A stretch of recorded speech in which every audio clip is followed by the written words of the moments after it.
Este programa es posible gracias al equipo conformado por Isabela Iturriza, Inmaculada Sebastiano, Carlos Javier Virgües, Juan Juárez, Fernando Camacho y Giancarlos Caraballo. También puedes seguir la transmisión en vivo en mundour.com. Debes buscar la pestaña de Radio en Vivo, bajar y darle clic en Unión Radio 90.3. Recuerda que nos puedes seguir en @mundourweb y @radioescuelaur.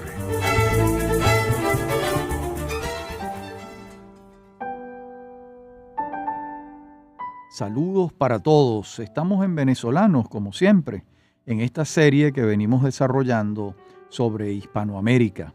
Este es el 7º capítulo de los 10 que va a tener la serie completa. Y en esta oportunidad nos vamos a ocupar de unos temas fascinantes, verdaderamente. Los organismos multilaterales de América y los pactos de gobernabilidad democrática que han ocurrido en América Latina, en Hispanoamérica, y en particular hemos escogido 3.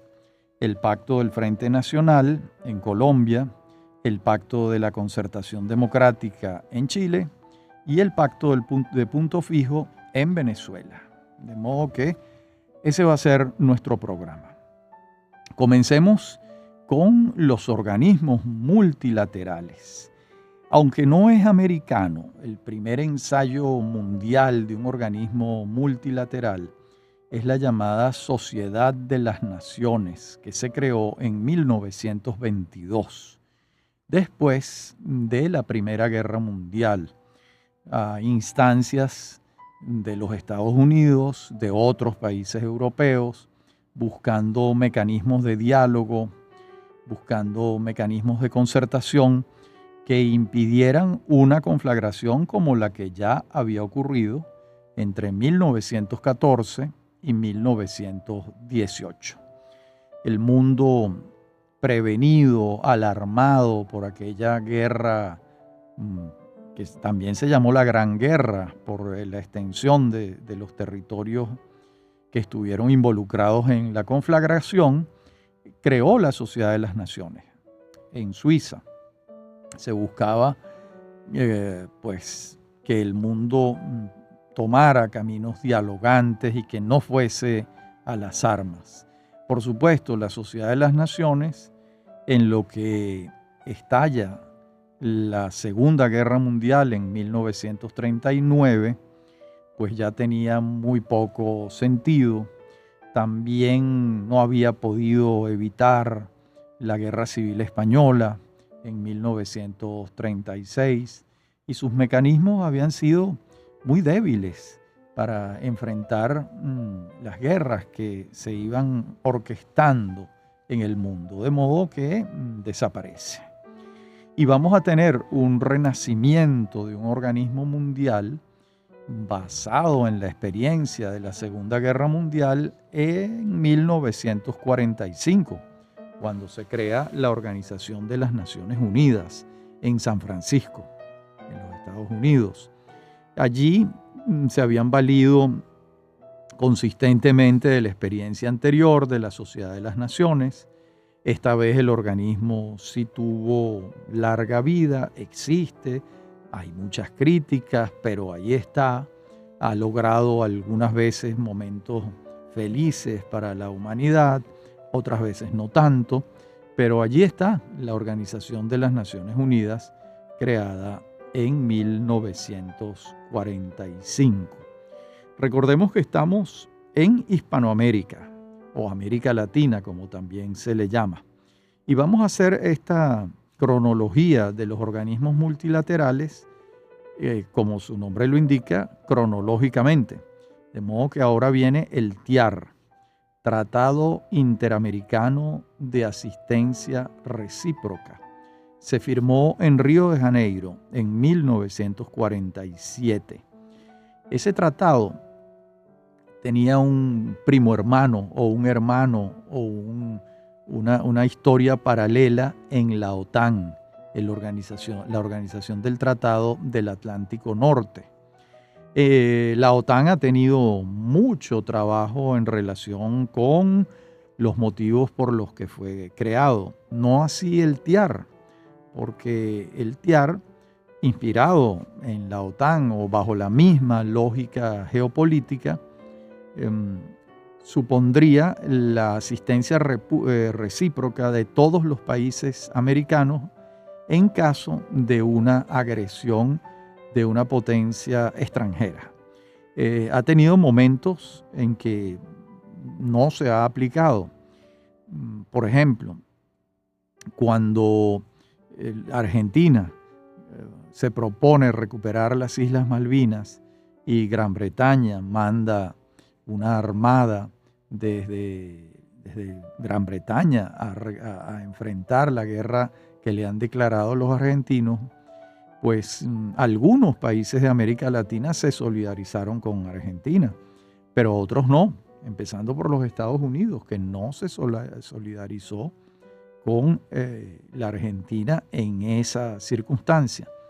De modo que ese fue un episodio en el que se ha podido invocar el TIAR, y si se invocó, pues no tuvo demasiada incidencia, porque además fue una guerra muy rápida en la que los británicos vencieron a los argentinos en pocos días. Estamos en el TIAR 1947. Y vamos a tener ahora la OEA, Organización de Estados Americanos, creada en Bogotá en el año 1948. Y muy pronto, en ese mismo año, se va a crear la Comisión Económica para América Latina de la Organización de las Naciones Unidas, un organismo económico muy importante en la historia económica de Hispanoamérica en el siglo XX y en lo que va del XXI, un organismo de consulta, de estudio, de análisis, etc. También se va a crear en 1948, esto va a ocurrir en Santiago. Ahora, veamos la OEA en Bogotá. Ahí se va a crear, todos los países de América Latina firman el Tratado de Creación de la Organización de los Estados Americanos muchos años después, ya a finales del siglo XX. La OEA firma una carta democrática, pero en aquel momento, en 1948, la idea de la democracia como un requisito para estar o entrar en ese club de países no estaba sobre la mesa. La OEA ha tenido una larga vida con distintos momentos, distintas situaciones que todos conocemos. En 1960 se crea un organismo muy curioso que es la ALALC, Asociación Latinoamericana de Libre Comercio. Se va a crear en Montevideo. ¿Por qué es muy curioso? Porque en 1960 la idea del libre comercio era a contracorriente. Recordemos que desde 1948 prácticamente todos los países de Hispanoamérica habían asumido la ISI, la industrialización sustitutiva de importaciones. Y la ISI se basaba en las fronteras protegidas con grandes aranceles, con grandes barreras arancelarias, de manera de desarrollar un parque industrial interno. Eso es exactamente lo contrario de lo que se proponía la ALALC, la Asociación Latinoamericana de Libre Comercio. Por eso la ALALC fracasa, no tiene ninguna incidencia, porque en 1960 el modelo de desarrollo que habían asumido los países latinoamericanos era el de las economías protegidas por el Estado, con barreras arancelarias, con créditos viables, con subsidios a distintos factores en la producción de los bienes y servicios. Era todo lo contrario de un libre comercio. Por eso dije antes que era muy extraña, porque no estaba en consonancia con la época, con lo que se estaba viviendo. 20 años después, en 1980, desaparece la LALC y aparece ALADI, Asociación Latinoamericana de Integración. Ya el libre comercio como tal, bueno, pareciera que se había entendido que no era posible mientras estuviera vigente las políticas cepalistas de economías protegidas por el Estado. Y bueno, y vamos a tener un intento similar también muy curioso, que es el MCCA, Mercado Común Centroamericano, creado igual en 1960, al igual que la ALALC. Los países centroamericanos ensayaron el libre mercado, tampoco funcionó por razones obvias, porque todos habían también asumido la industrialización sustitutiva de importaciones. Y vamos a tener en el Pacto Andino, firmado en Quito, el Acuerdo de Cartagena, los dos del año 1969.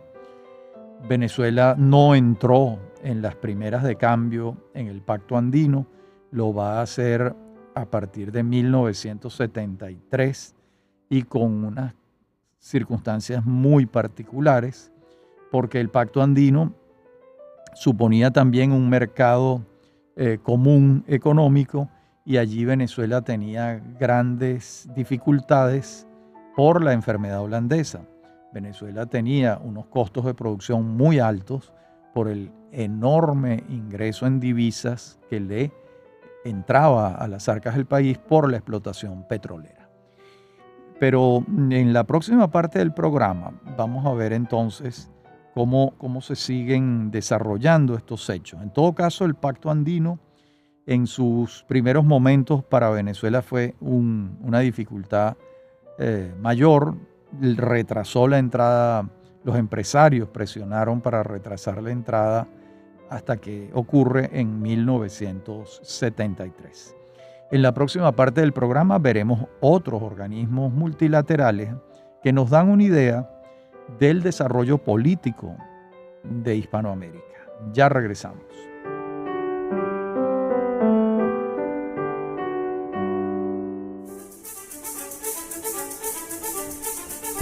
En breve continúa Venezolanos.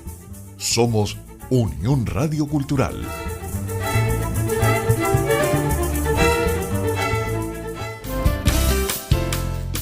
Estás escuchando Unión Radio Cultural. Este y otros programas de Venezolanos los puedes oír en formato podcast a través de Anchor.fm. Para alguna sugerencia sobre este espacio, pueden escribirnos al correo rafaelarraiz@hotmail.com y en Twitter @rafaelarraiz. Somos Unión Radio Cultural.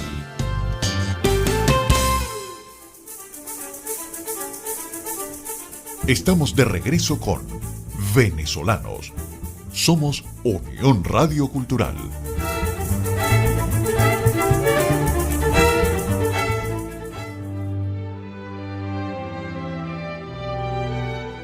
Comentábamos en la parte anterior del programa que seguiríamos explicando algunos organismos multilaterales y en 1975, bajo el liderazgo de Carlos Andrés Pérez en América Latina y en Venezuela en particular, se creó el CELA, el Sistema Económico Latinoamericano y del Caribe. Buscaba también mecanismos de integración en medio, pues, de las dificultades que podía tener integrarse dentro de economías protegidas. Además, el Estado y las corrientes económicas de la época, aunque parezca increíble, querían limitar la inversión extranjera. Hoy en día todos los países lo que quieren es ser receptores de inversión extranjera, empezando por los países comunistas o de izquierda. En aquella época, pues se creía que eso no convenía. Visto a la distancia, es realmente asombroso que algo así hubiese podido ocurrir. Por ejemplo, De acuerdo con el Acuerdo de Cartagena, se limitó la inversión extranjera en empresas nacionales al 49%. Ningún extranjero podía tener más del 49% de las acciones en una empresa en Venezuela, por citar un caso, y en el resto de los países igual. Era absurdo, pero esos eran los signos de los tiempos, las corrientes de aquella época. En 1973 se crea el CARICOM en Trinidad. Los países ya independizados de Gran Bretaña están buscando un camino económico propio, buscan integrarse económicamente y muchos de ellos se afilian a CARICOM. Y después viene en 1991 una experiencia ya exitosa, que es Mercosur. Mercosur se vale, conoce las experiencias de la Unión Europea. Ya se sabe que la integración de los mercados sin aranceles, creando grandes mercados para las industrias, termina generando riqueza. Y Mercosur fue una integración, es una integración económica sobre todo, porque lo que había demostrado Europa era que si la integración ocurría primero económicamente, los acuerdos políticos posteriores se facilitaban. En cambio, si la integración ocurre primero políticamente, pues lo más probable es que quede en una retórica que no tiene una incidencia en la vida de las personas. Eso fue lo que demostró primero la Comunidad Económica Europea y después la Unión Europea. Y eso fue fuente de inspiración de Mercosur, integrada por Brasil, Argentina, Uruguay, Paraguay, y después se fueron sumando otros países de América Latina. Recordemos que en 1991 ya había ocurrido un hecho muy importante en el mundo, que fue la caída del muro de Berlín en 1989. Y la caída del muro de Berlín trajo la desaparición de las economías protegidas, la desaparición del socialismo real, la desaparición de la ICI, diseñada por la CEPAL, y los mercados de América Latina se abrieron completamente a los productos extranjeros y a la inversión extranjera. El continente estaba dando un giro copernicano, abandonaba las economías protegidas y abrazaba el libre mercado, la propiedad privada, las privatizaciones de empresas públicas ineficientes. Y en esa ola aparece Mercosur en 1991. Y también el Grupo de los Tres en 1994, integrado por México, Colombia y Venezuela. Venezuela se salió de ese grupo en el año 2006. De modo que también el Grupo de los Tres fue una expresión de lo que se podía hacer en materia de integración económica, de eliminación o reducción de los impuestos para la circulación de bienes y servicios en esos tres países. Y ya después, bajo la influencia de Hugo Chávez, se crea el ALBA en el año 2004, que ha sido una integración sobre todo política y de cooperación económica, pero no bajo los criterios del libre mercado o los criterios liberales, y entonces en la práctica ha tenido muy poca significación en la vida de la gente, ¿no? Algo similar ha ocurrido con UNASUR, creada en el 2008, o con la CELAC, UNASUR, Unión de Naciones del Sur, y CELAC, en este instante, pues no recuerdo exactamente las siglas que significan, es del año 2011, pero han tenido muy poca incidencia práctica porque no son integraciones económicas, sino son integraciones primero políticas, y eso realmente incide en lo político, pero no en lo económico. Y la última es la Alianza del Pacífico, creada en el año 2011, en un principio por México, Perú, Colombia y Chile. Después se han sumado otros países de Hispanoamérica que tienen costas en el Océano Pacífico, en la cuenca del Pacífico. Y esta alianza ha tenido sentido en la medida en que es una alianza liberal de libre comercio, de levantamiento de los impuestos, buscar un mercado común entre esos países de la cuenca del Pacífico. Esa ha sido la tendencia más exitosa en América Latina, inspirada en los resultados de la Unión Europea. La Comunidad de Estados Latinoamericanos y Caribeños. Gracias, Fernando Camacho. Eso es lo que significa CELAC, Comunidad de Estados Latinoamericanos y Caribeños. También fue creada bajo la égida, bajo la influencia política de Hugo Chávez en el año 2011. Y también está, aunque la dejé por el camino, la CAN, la Comunidad Andina de Naciones. Esa fue la manera como se reformó el pacto andino, el Acuerdo de Cartagena, y se firmó la CAN, Comunidad Andina de Naciones, en 1996. En Venezuela gobernaba Rafael Caldera por segunda vez. Esta organización fue de orden comercial, económica, tributaria, y tuvo extraordinarios resultados. Lamentablemente, Venezuela se salió de la Comunidad Andina de Naciones en el año 2006. Ojalá volvamos algún día, porque lo que vienen demostrando la experiencia de Mercosur, de la Comunidad Andina de Naciones, de la Unión Europea, es que en la medida que ampliamos los mercados, se benefician todas las economías y se avanza en la superación de la pobreza. He hablado de organismos multilaterales, pero también existen pactos bilaterales. Por ejemplo, Chile tiene un tratado de libre comercio con los Estados Unidos. Colombia tiene un tratado de libre comercio con los Estados Unidos. Chile tiene un tratado de libre comercio con algunos países asiáticos. O sea que no solo el camino multilateral es el que se ha ensayado, sino también el bilateral, que ha traído extraordinarios resultados. Lo que ha conseguido Chile en los mercados exteriores es muy grande.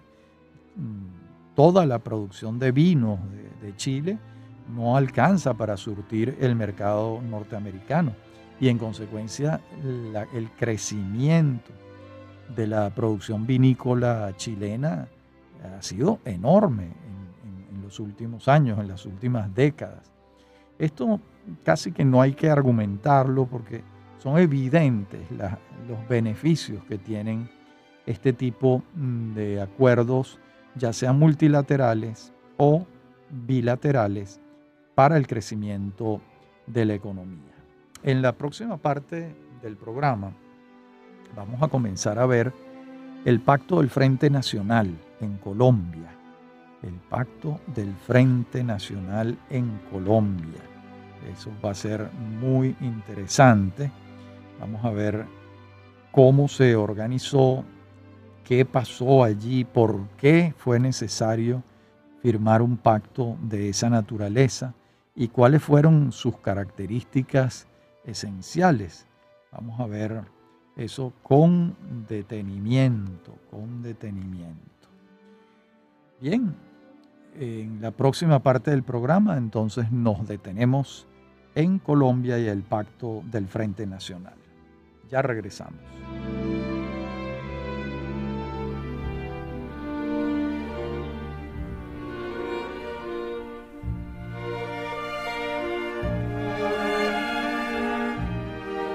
En la parte anterior del programa hablábamos del Pacto del Frente Nacional en Colombia. Vamos a dar contexto.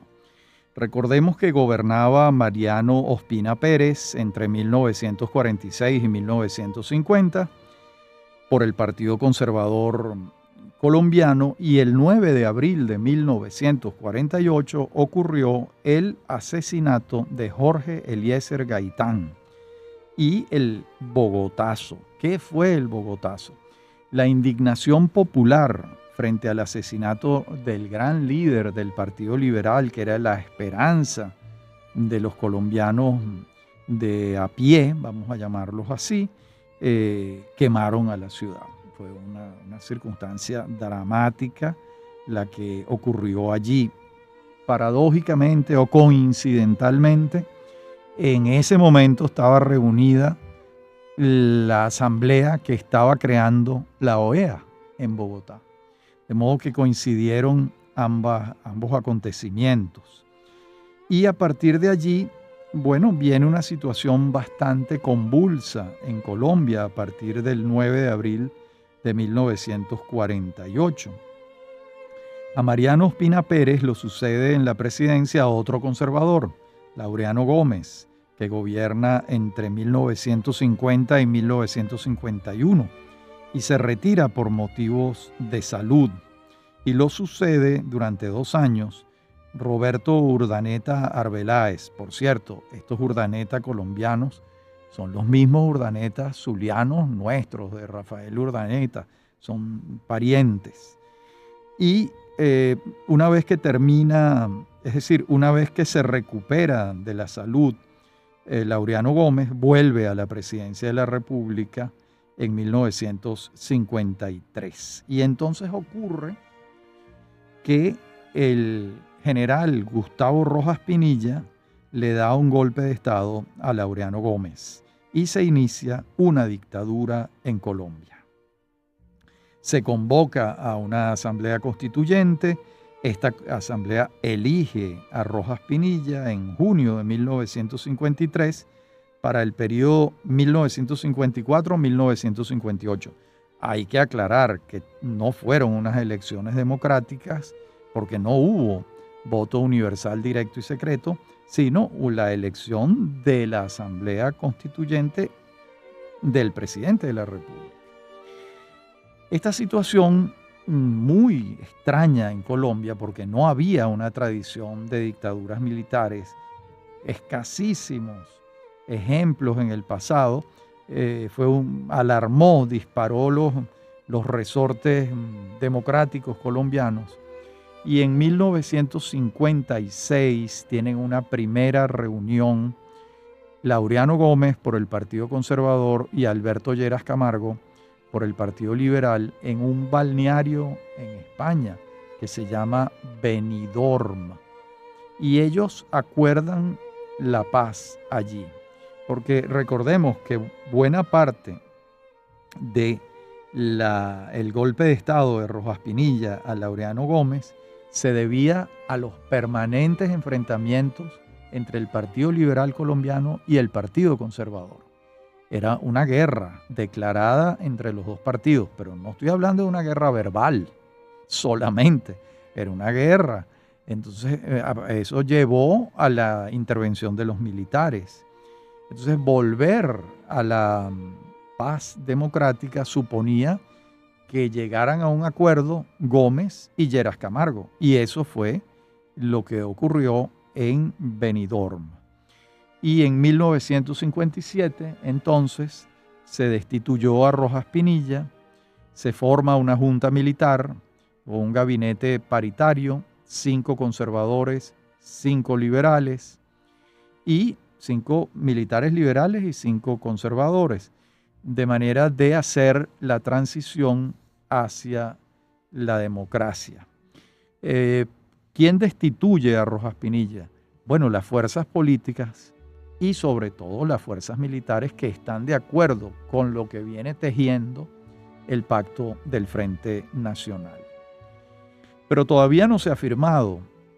El pacto se firma en julio de 1957 en otro balneario español que se llama Sitges.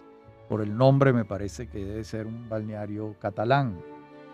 Entonces, ese pacto estableció un acuerdo electoral y de gobernabilidad por 16 años. Voy a explicarlo.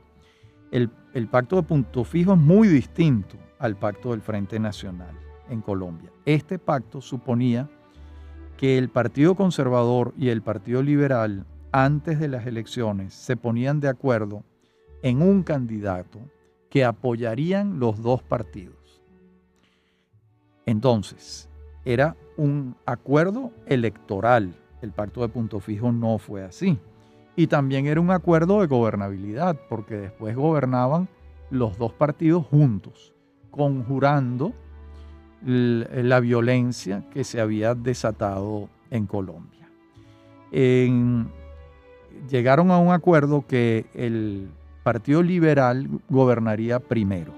Y así fue como Alberto Lleras Camargo gobernó entre 1958 y 1962. Luego gobernó Guillermo León Valencia entre 1962 y 1966 en nombre del Partido Conservador. Luego vino otro liberal que fue Carlos Lleras Restrepo, que gobernó entre 1966 y 1970. Y finalmente gobernó otro conservador, el último del pacto, que fue Misael Pastrana Borrero, que gobierna entre 1970 y 1974. El padre de Andrés Pastrana Arango, que también ha sido presidente de la República. De modo que el origen del Pacto del Frente Nacional es la guerra entre liberales y conservadores que llevó a la dictadura de Rojas Pinilla. De modo, y cuando los partidos acuerdan la paz, pues se restituye la dinámica democrática, pero con unas características muy particulares, porque es una democracia en la que los dos partidos se ponen de acuerdo antes para apoyar a un candidato. De modo que no se trata exactamente de un pacto en el que el Partido Liberal y Conservador compiten por la presidencia de la República. ¿Por qué se hizo así? Con el argumento de que había que conjurar la violencia, entre ellos. Y además, por el camino apareció un enemigo que no estaba en el mapa. ¿Cuál fue? En 1964 se forma, después de los sucesos de Marquetalia, las Fuerzas Armadas Revolucionarias de Colombia, la FARC, con Manuel Marulanda Vélez, alias Tiro Fijo, y empiezan las guerrillas en Colombia. Estas guerrillas están desafiando desde la izquierda marxista, con armas, al poder constituido, establecido por los partidos liberal y conservador. Y viene una etapa de casi 50 años de guerra civil en Colombia, entre 1964 y buena parte del siglo XXI, cuando se llega a un acuerdo de paz en La Habana, en los tiempos en que gobernaba Juan Manuel Santos. Pero si el Pacto de Frente Nacional se firma para llegar a un acuerdo de gobernabilidad y electoral, en el momento en que eso ocurre, no estaba en el mapa la guerrilla, de modo que tuvo un elemento adicional. Veamos ahora el Pacto de la Concertación Democrática en Chile, que se firmó, se acordó después de la dictadura de Augusto Pinochet. Esta concertación fue integrada por un grupo de partidos de centro y de izquierda. Estaba formado inicialmente para participar en el plebiscito convocado por el propio Pinochet en el año 1988. A Pinochet lo habían convencido de que iba a ganar el plebiscito, porque sus números eran muy buenos, había recuperado la economía y él estaba confiado en que lo ganaba y lo perdió. Lo perdió, vino entonces una crisis política porque Pinochet aceptó y entonces se convocaron a elecciones. Pero son unas elecciones, vamos a llamarlas, de alguna manera concertadas entre las fuerzas políticas. Porque el propio Pinochet, por ejemplo, no estaba dispuesto a abandonar el comando de las Fuerzas Armadas. Y el primer gobernante de ese pacto, que fue Patricio Aylwin, gobernó con Pinochet sentado allí en el gabinete. De modo que esto lo digo para que veamos lo que implican los pactos de gobernabilidad para avanzar hacia la democracia. ¿Quiénes integraban el Pacto de la Concertación? La Democracia Cristiana sacó en ese momento 117,000 votos. El Partido por la Democracia sacó 108,000. El Partido Radical Socialdemócrata, lo que es una contradicción porque la socialdemocracia no es radical, tenía 80,000 votos. Y el Partido Socialista 113,000. Fíjense que había una división casi exacta de las fuerzas políticas en Chile, en 4 toletes, 4 partes casi iguales. Y le tocó, en esa primera presidencia, hubo un acuerdo entre estas fuerzas políticas y todas respaldaron a Patricio Aylwin de la Democracia Cristiana. Se cuenta que Ricardo Lagos, el líder del Partido Socialista, con un sentido común y una inteligencia particular, dijo: no podemos pasar de Pinochet a un gobierno socialista. Eso yo lo entiendo, el candidato debe ser Aylwin, a pesar de que el Partido Socialista tenía tantos votos como el Partido Demócrata Cristiano. Una expresión de sensatez política. Bueno, y gobernó Aylwin durante 4 años. Después vino en 1994 Eduardo Frei Ruiz Tagle, y en 1998 Eduardo Frei también de la Democracia Cristiana. Bueno, y en la próxima parte del programa, en la última parte, continuaremos viendo algunos aspectos del Pacto de la Concertación Democrática en Chile. Ya regresamos.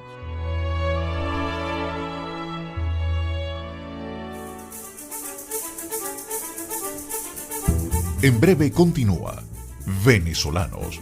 Somos Unión Radio Cultural.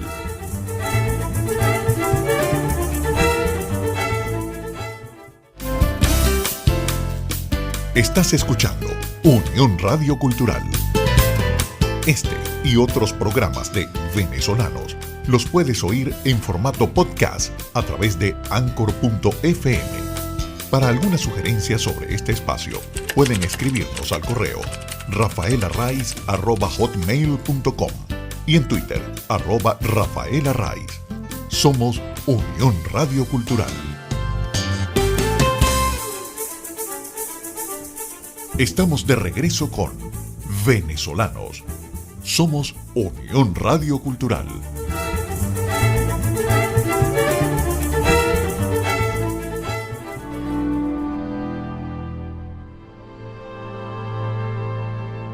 Bueno, dentro de este espíritu del Pacto de la Concertación, ya la democracia estabilizada, Pinochet en 1998 es arrestado en Londres. Este fue un hecho muy interesante porque a Pinochet lo arrestan en Londres. ¿Por qué? Porque se ha creado, de acuerdo con el Estatuto de Roma, ¿verdad?, la Corte Penal Internacional. Entonces, un juez español demanda a Pinochet en España por hechos cometidos por Pinochet contra españoles en Chile. Y eso permite que lo pongan preso en Londres. Es un momento extraordinario de la globalización en el buen sentido de la palabra, los efectos extraordinarios. Él no se paseaba por esa circunstancia.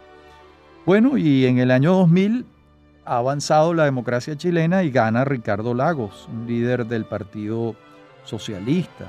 Y después, en el año 2005, gana Michelle Bachelet, la primera mujer que gobernó Chile, también del Partido Socialista. Y en el 2010 gobierna la derecha chilena con Sebastián Piñera. De modo que ese pacto duró 20 años. Hasta el año 2010 estuvieron vigentes las bases del Pacto de la Concertación, que buscaba fundamentalmente que no regresara al poder la derecha pinochetista, militarista, autoritaria, pero comprendía la llegada de la derecha de Sebastián Piñera, que era una derecha democrática, que no estaba en plan de violación de los derechos humanos. Bien, y entonces llegamos al Pacto de Punto Fijo en Venezuela. ¿Cómo ocurre? ¿Qué diferencias tiene con el Pacto del Frente Nacional en Colombia? Que el Pacto de Punto Fijo, firmado el 31 de octubre de 1958, no es un pacto electoral. Es un pacto en el que las fuerzas que están compitiendo deciden gobernar conjuntamente, los tres partidos firmantes del pacto, Acción Democrática, URD y COPEI, independientemente de quién gane las elecciones. Eso es distinto a lo acordado en Colombia, que se acuerda antes el candidato ganador. Aquí no. Aquí va a haber una elección universal, directa, secreta, y el vencedor va a gobernar con los otros dos partidos del pacto.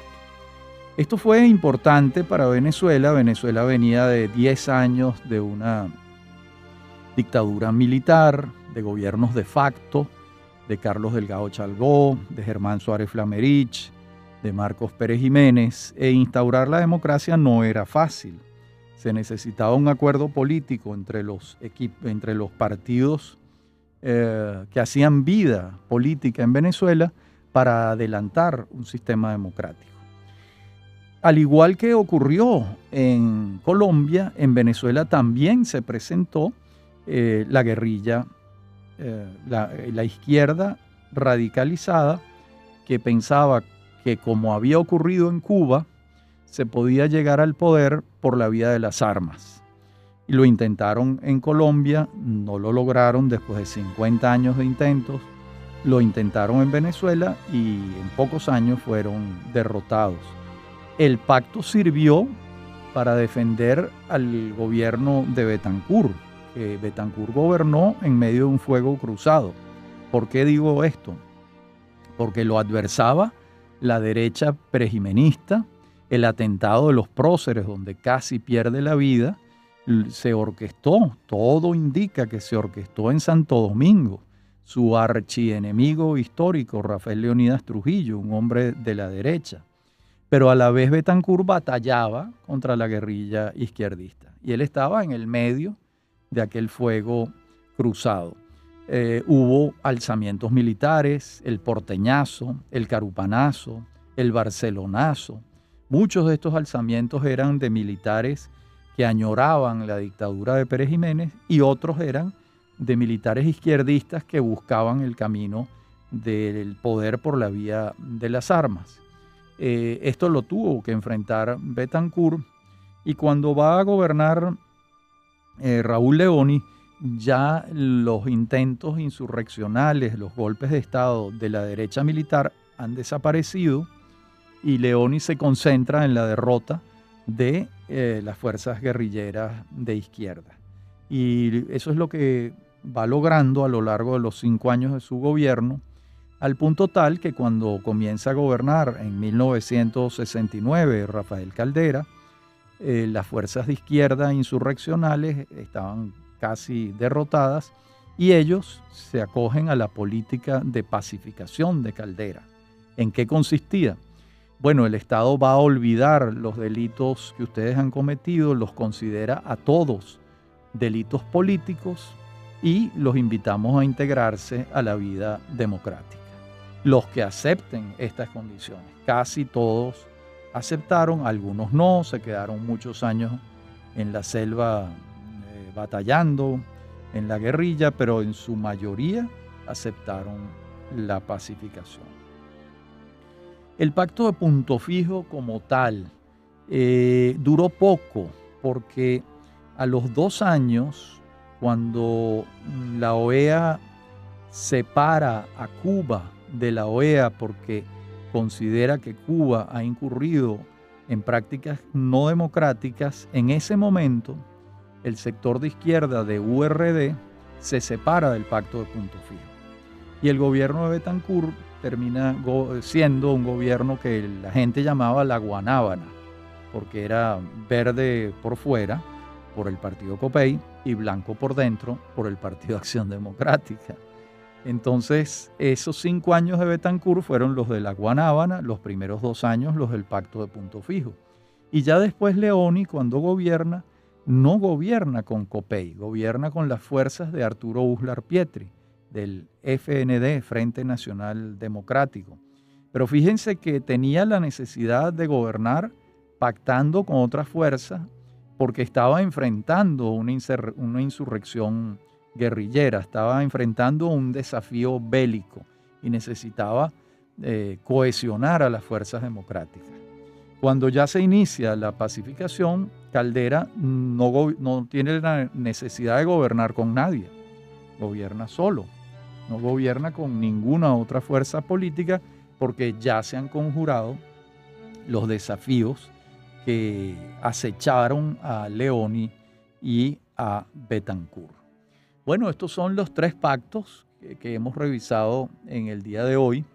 El pacto del Frente Nacional en Colombia, el pacto de la Concertación Democrática en Chile y el pacto del Punto Fijo en Venezuela. Estos pactos inspiraron sobre todo el pacto de Punto Fijo y el pacto de Frente Nacional en alguna medida, los pactos de la Moncloa en España, porque España estaba saliendo de la dictadura de Franco con la muerte de Franco y requería un pacto para la constitución de una democracia efectiva, como lo ha logrado, y en buena medida conocieron la experiencia venezolana y colombiana y de algo les sirvió para orquestar una transición democrática allá.